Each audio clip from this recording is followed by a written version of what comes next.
Hi everybody, this is Go Green PM. Wanted to do a video of my new machine.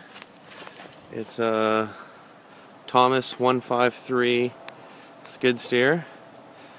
I got a good deal on it. It's a 2005, brand new tires. It's got 2,000 hours on it.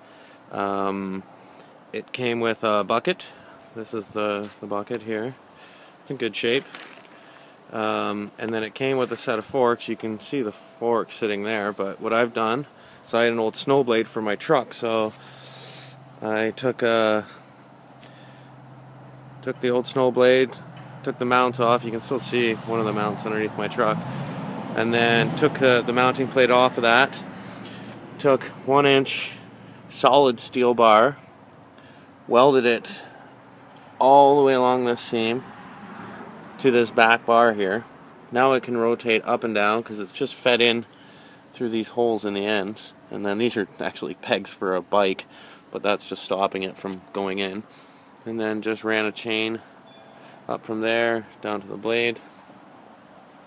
Inside the machine, it's in really good shape. There's a couple cracks in the seat. The back window's missing. All of this is going to be closed in. I'm going to buy some Lexand and do that, but I just can't afford it at the minute. But here, I'll do a shot from the inside.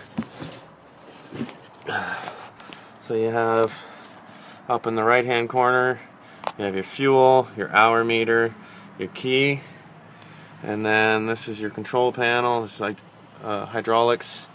So if I'm running a blower or something that needs constant fluid, that's what that's for. My lights, which all work.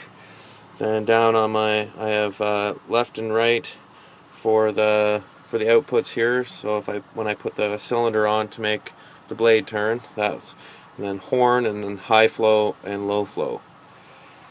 So you push them forward to go forward, both pedals, and then one's for the bucket and one's 1-foot pegs for the other. So that is a short video of my new 153 machine. I will do an update video soon. Everybody have a great day.